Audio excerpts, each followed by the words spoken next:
Green Acres is the place for me. Farm living is the life for me. I thought you'd have at least sung the green, green grass of home. No, that's, oh goodness. No, Russ, no. Who sang that? Tom Jones? Yeah, he did. Yeah, that's an English thing. Tom Jones, we know him for his crooning ballads, not for his discussion of grass. But it is about, today we are talking about the green, green grass of home. So, Russ, your song is probably more appropriate. Just nobody knows it over here. But stick around, folks. We're going to talk about what it's like and what you might need to know if you want to plant a great spring grass this spring, and some tips as to how you can keep the birds from getting at them. Yeah. And some stuff I learned, actually, after listening to Russ, bringing it over from the pond. We'll be right back after this. Yeah. Here we go.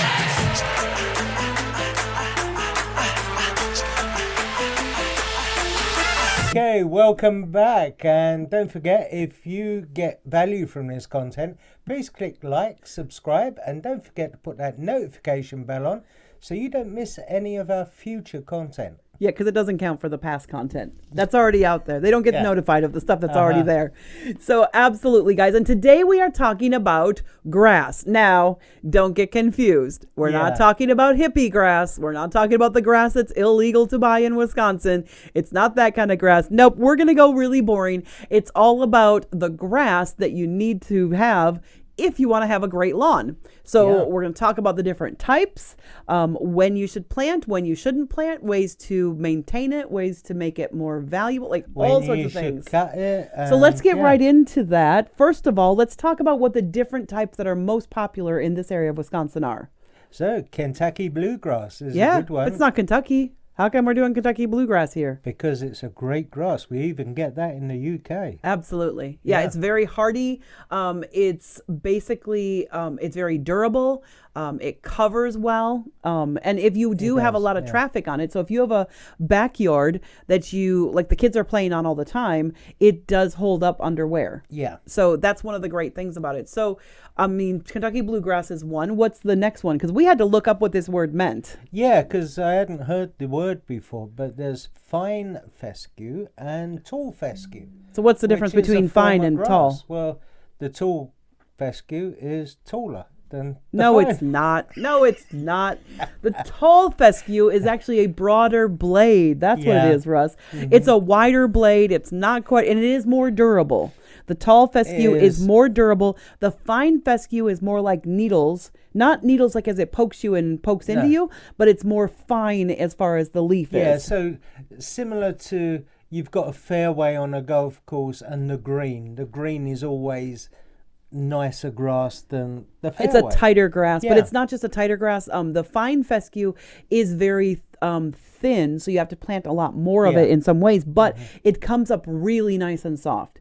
But you do not want to put it in an area where there's a lot of wear. So if you do have a lot of kids and they play around in the backyard or the front yard all the time, you don't want to put fine fescue, because even though it's drought tolerant, even though it works well in shade and all that stuff, because it is a finer grass, it gets damaged better. But if you're mostly using your yard for things like garden parties or places where there's a lot of foot traffic, you want something that's more sturdy, and typically the tall fescue is the one, or the bluegrass. Yep. Of course, there's also the perennial ryegrass. And one of the great things about perennial ryegrass is that it germinates really fast. Like it comes up very quickly. So that's what makes it popular, because you don't have to wait. It's like instant gratification. I don't mean instant like you put it down and poof, it's not like a cartoon. But it does germinate a lot faster than the fescues and the Kentucky bluegrass. And it also is very hardy as well. Well, it's a lot of those are tailored specifically for Wisconsin, for the climate here. So. Yeah, and any of the climates that are a little bit where you need a bit hardier grass, that it's okay.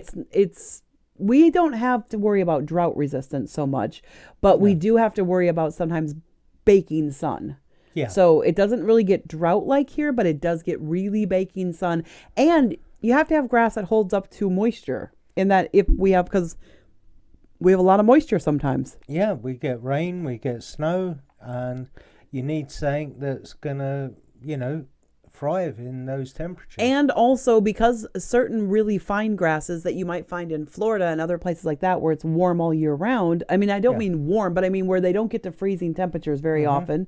But they're not as hardy grasses. They might be more beautiful, they might be more ornamental, but they just don't work up here because they die off if it gets too cold outside. And so you need something that is hardy, like the Kentucky bluegrass, the fine or tall fescue, or the perennial ryegrass. All of these are perennials, of course. Now, the bluegrass really likes sunny areas. So yes. You wouldn't want to really plant bluegrass under a shaded tree. Yes. For instance. But for the rest of your lawn, if you're in sunshine, it's great for that. Yep. But the fine fescue is great for shade. Yeah. And so is the tall fescue. To be honest, if you're a family, the tall fescue seems to be the best thing in some ways. And the reason for that is because it's hardy if your kids are running around on it. It can be planted in sun and shade. So it does well in either. And we'll talk about the pricing of all of these in a minute, but I think tall fescue might be one of the best if you have a family that like runs around and plays on the grass a lot. Yeah. But if you want an absolutely gorgeous grass, like you want it to just be absolutely beautiful, you probably want to go for something like Kentucky bluegrass or the fine fescue. Yeah. Because those are much prettier, but you do need to make sure that you don't have too much shade. Yes. I mean, the fine fescue will do okay in shade, but it still likes the sun more. Fine fescue is great for shade, but it's... Yeah, it looks great in shade and you can do that. But then if you want the Kentucky bluegrass as well. So some people will mix it up. They'll put something different in the front yard versus the backyard as well. So now let's talk about the cost. Yeah, the cost of these, because each one comes with a cost. If you want the fancier, more beautiful yard from the Kentucky bluegrass, you're going to pay for it. Yeah, so a 5-pound bag of bluegrass is between $40 and $60.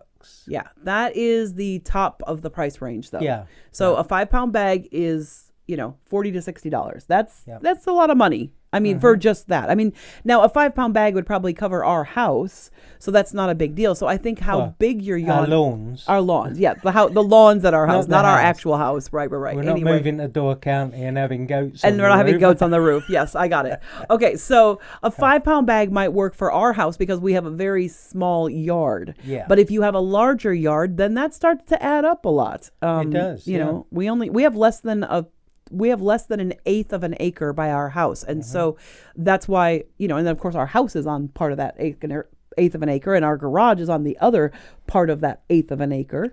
So, so we don't have a whole lot of... We don't have a lot of lawn we don't have a lot of which lawn. Is great when you're mowing it. However, we wouldn't do Kentucky bluegrass. No. And what's the main reason why? Well, our whole backyard is in shade. Yeah.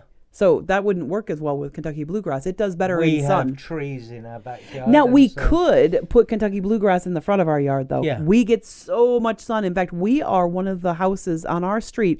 We are the house where the snow melts first and where we get the most sun all year round. Every other house on our street has trees right across the street from it, so they get shade from those trees, or houses. But since they took the tree down next door to us, yep, we are out of that now, and we get direct sunlight. Yep, absolutely. So we get some great sunlight. But the fine fescue and the tall fescue, they really range about the same pricing. Yeah, they're between, one ranges from $25 to $45. That's the tall fescue, and 30 to 50 for 5-pound bags that's only a $5 difference. Fescue, yeah. The fescues pretty much come in really similar because they are only a $5 difference between them. Now, however, if you want something that is fast germinating, inexpensive, and quite hardy, then you probably want to go for the perennial ryegrass. Yeah, it's the cheapest option. It is. That comes in at $20 to $40 for a 5-pound bag. So you could be at the top end of a perennial ryegrass, and you'd be at the bottom end of a Kentucky bluegrass. Yeah. So that's really, that's like basically you get twice as much almost for the same thing and for the same price. Yeah. So you can get a lot more with the perennial ryegrass, and it germinates really quickly. Yeah. And it does actually come up really quick. Now, what about the best times to plant? So it's not that there's a lot of difference on this, but there is a little bit of a difference. Yeah, I mean, some people say the best time to plant is in the fall. Yeah. You know, because it gives the grass a chance to get really seeded in and germinated before and the snow comes. yeah, before the snow comes, and then be able to give it like its first life before it dies for the winter. Yeah. So I get that, and that's a really great method to use. But another really good time to plant, of course, you're not going to plant in the winter here. It's really a bad idea. Yeah. But the other time, and the main reason is because you don't want to plant seed if the soil is below 50 degrees. Yeah. So you want to make sure the soil is above 50 degrees before you plant. So if you plant in the spring, which is the other time that people suggest planting, then that's fine, but check the temperatures, make sure the ground's warming up, which is usually not till May here because the soil temperature needs to be 50. It's not just that the air temperature needs to be 50, it's the soil temperature needs to be 50.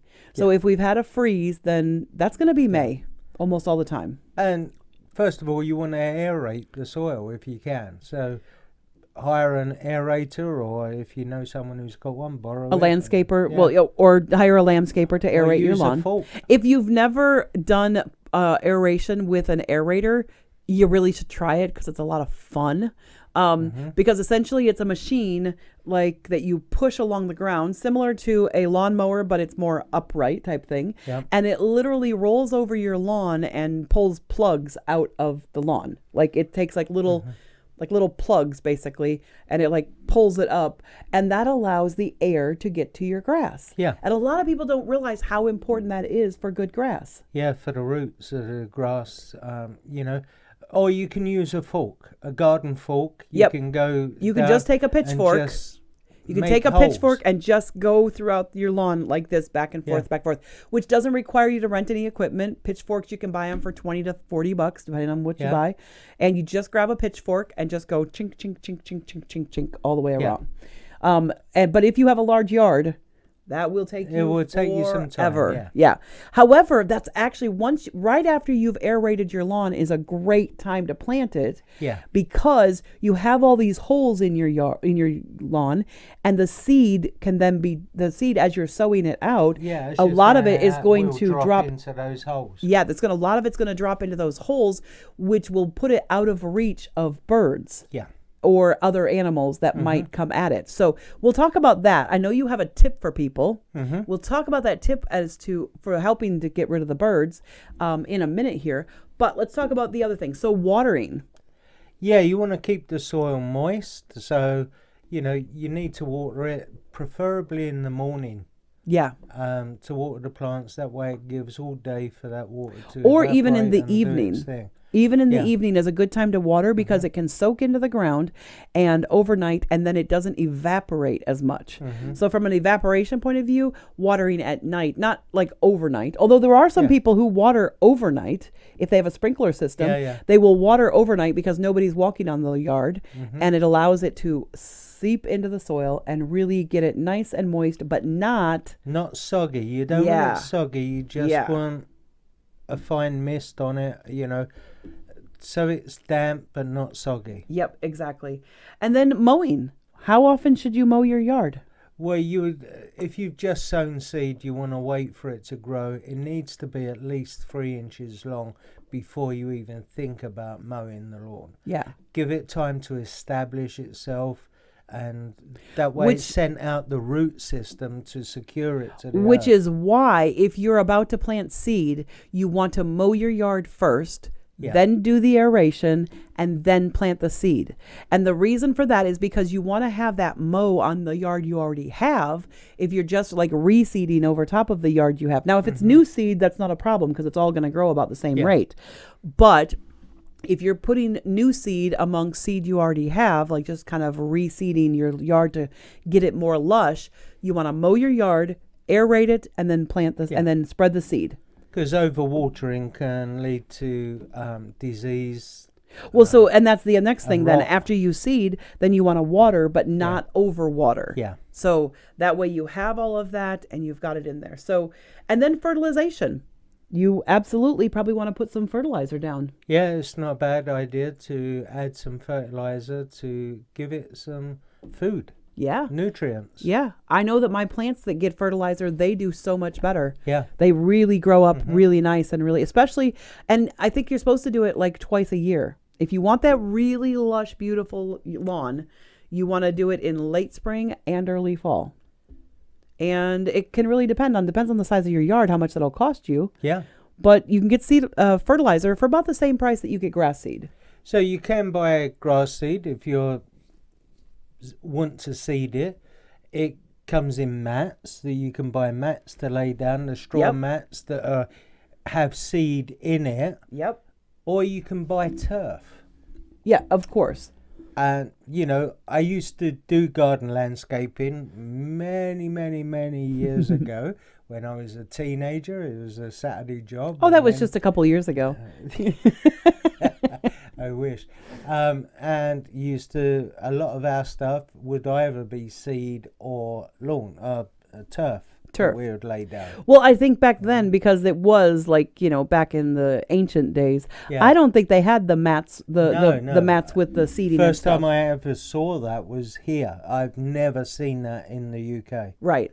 So that's another thing, because one of the reasons for those mats is because let's talk about the pests that get at your seeds, because that is a big deal. Because well, first of all, birds eat seed. Yep. I mean, people put bird seed out in their yard all the time for the birds. Thank you very much. Yes, and the birds love it. So you seed your lawn with your new grass seed, and the birds want to come along and pick them up and eat them and say, "Wow, this is a buffet breakfast today. This is awesome."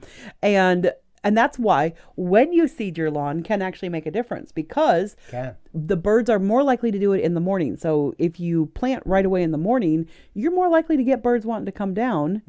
And so if you're rolling out those things, it's actually better to do it at night, just before sunset, because birds are tucked up in bed. Yeah, a lot of birds are already tucked up in bed just before sunset if you finish up around then. And of course, if you're out there doing it, they're not going to be, jumping down and around you so much. Not creating Alfred Hitchcock's The Birds or anything.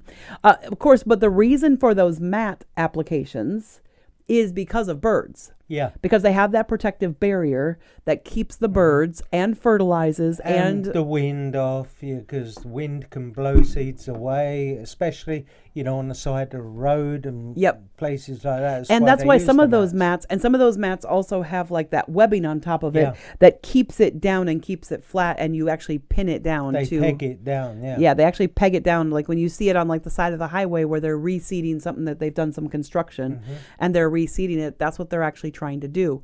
And that's really great. That's a great way to do it. Of course, doing the aeration and the seeds dropping into those holes, absolutely. And then especially if you go over it with fertilizer after you do the seeding, then the fertilizer is on top, and it's not as likely, because the birds don't really want to go for fertilizer.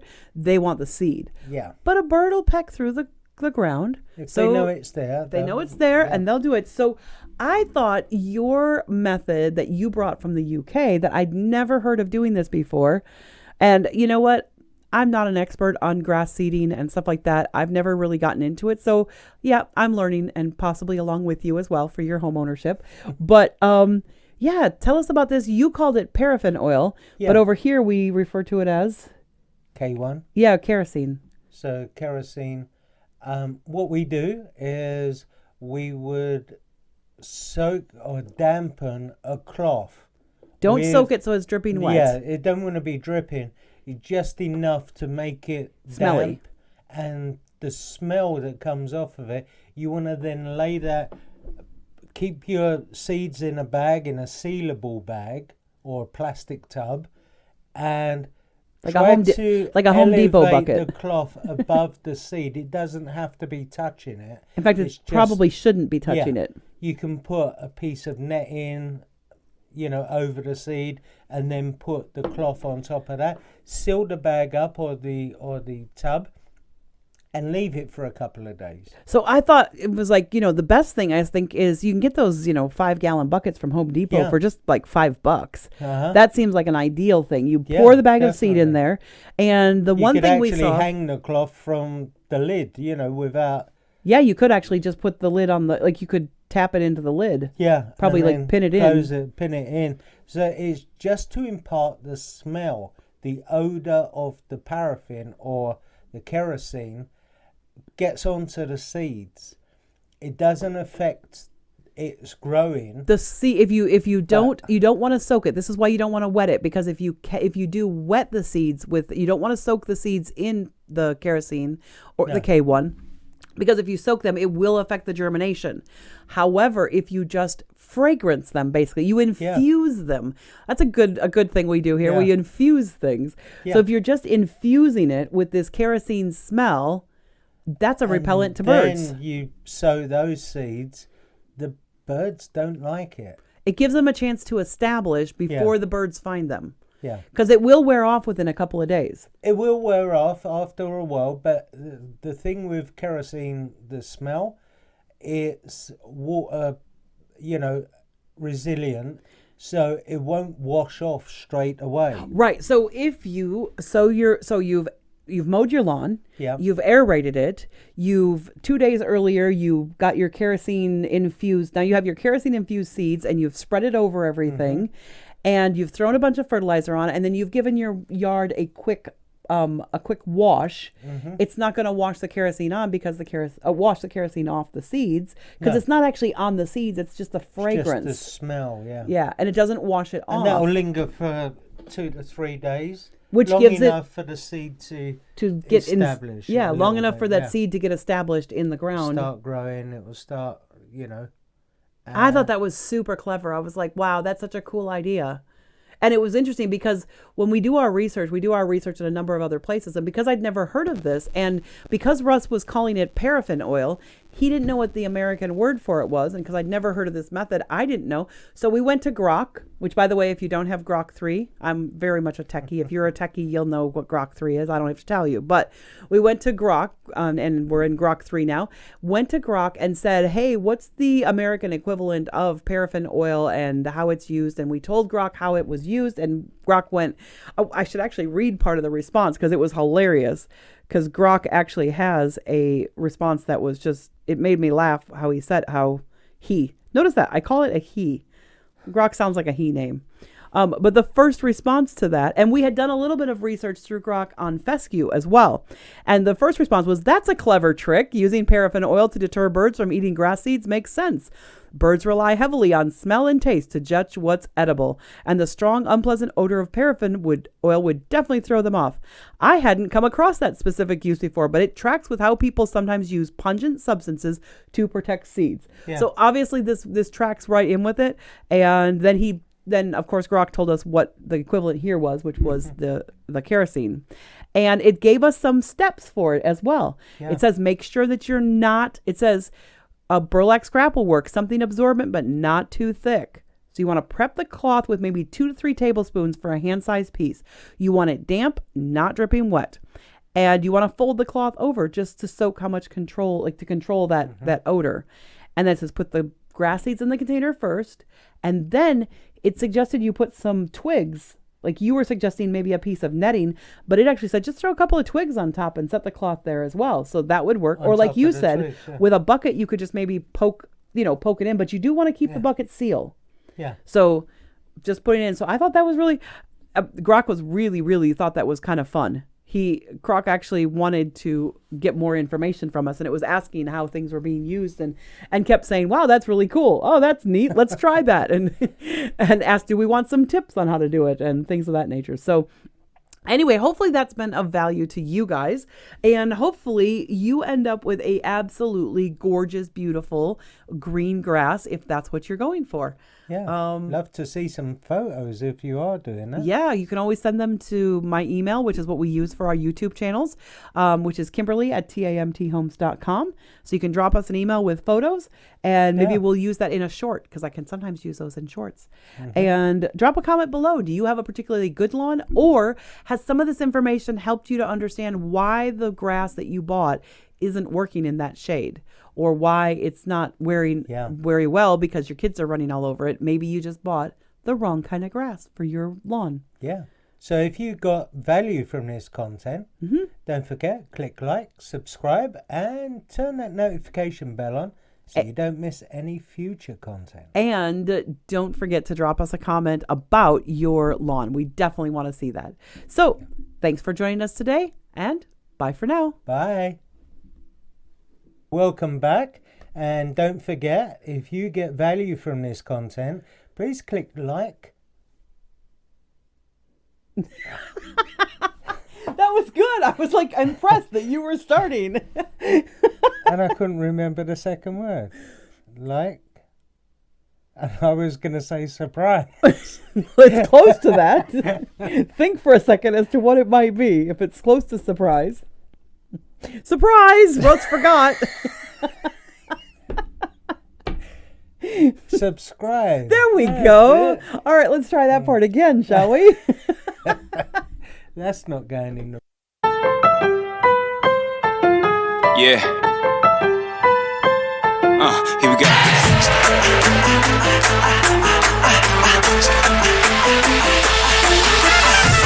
I remember back when I was young and clever